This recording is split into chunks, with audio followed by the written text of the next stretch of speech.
So, anyways, so I'm walking back from the library. I was, and I remember I wasn't. It was like a highway, a 4-lane highway right there, and they had a sidewalk, and they had these businesses right there. They had a little strip mall with little stores right there, and I was walking through that parking lot, and then it led out. The parking lot had an exit where it led out to a side road that went perpendicular to the highway, and then it went up into the parking lot of the credit union. And I remember the reason I was walking through there, I think, is because they were allowed people were allowed to park their vehicles there on the weekend to sell them, you know, and that was a service that the credit union had allowed, people in the community. And I think I was looking at a big dog chopper over there, man, with a freaking fine paint job on it too. So, anyways, so I'm walking out of that strip mall parking lot, and I get on the road, and I'm going over, and I'm about to enter into the credit union parking lot, and all of a sudden the Spirit of the Lord just got a hold of me. I looked down right at the entrance into the credit union parking lot. There was a curb lip there, then it went down, and then you're on the road.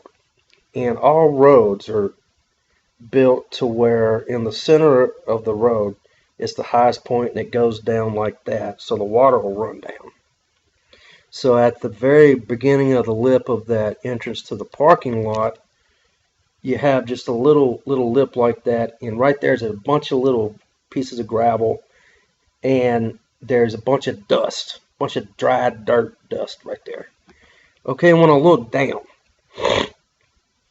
I saw a rubber band, and it was formed into a perfect infinity sign, like a sideways laying on its side, number 8. That's an infinity sign, okay? It's infinity, which means eternity.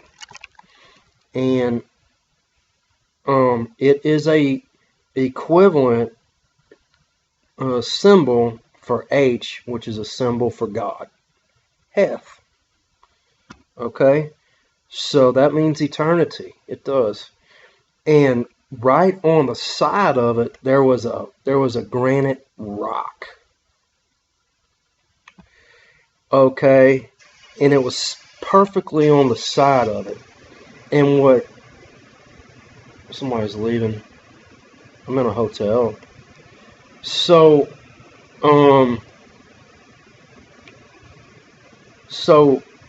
the rock, I forgot what shape it was, but it was in perfect in alignment with that rubber band in the form of an eternity sign. And I looked down at the rock, and then I looked up into the parking lot, and the Lord quickened me. And everything that was set up right there in that, my present surroundings, of my immediate surroundings, had been set up by Almighty God and His angels. Okay? Because the Spirit of the Lord spoke to me, and I read those signs perfectly. And the rock meant like rock and roll, and the rubber band was like rock band, and it was dirty, and it was in the dust. And the Lord spoke to me. He said I was entering into a season to where I was going to lead people in rock bands to the Lord. And the Spirit of the Lord spoke to me clear as day, man, and I read all of that stuff, and I can't remember the rest of it, but it was all physical, metaphorical, three-dimensional material props, just like it would be in a movie or in a painting. It was a nonverbal communication of metaphors that artists use. Okay, this isn't strange. I mean, it's common. Colors symbolize things, shapes, everything. Placement within a painting symbolizes stuff too. That's how artists communicate without speaking or writing language. And that's really how the Bible is written. There's about, just in the King James English version, when you're reading a story in like the prophets or in Samuel, there's a lot of things, there's layers of communication. There's like 5 languages sometimes in one chapter, speaking at deeper and deeper levels in the English written language. It's amazing. But God did it. So, that's what he had told me. Now, as soon as he had got that word, I was like, is this really God, or am I thinking this? I had to prove that word. I had to test it. Because that's heavy, man. You know, that's a really heavy thing. And, you know, I wasn't going to not believe it, but I want to make sure it was from God, not just me misinterpreting things. So I looked down, and I got down with my eyeballs almost on top of the band and the rock, and they were so perfectly aligned in the position, like on a grid almost, to where there is absolutely no way that they could be positioned like that by chance and by random.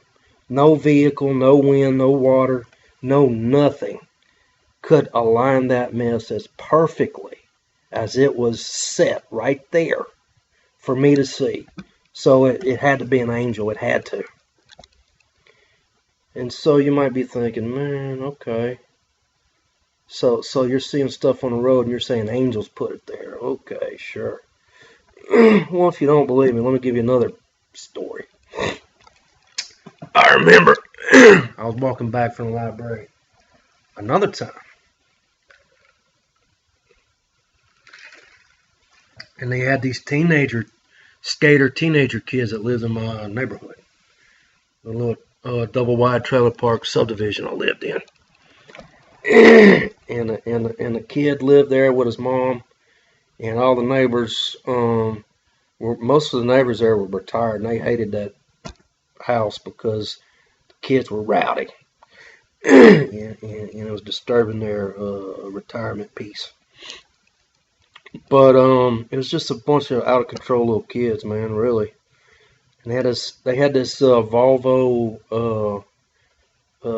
station wagon. And I remember, man, I was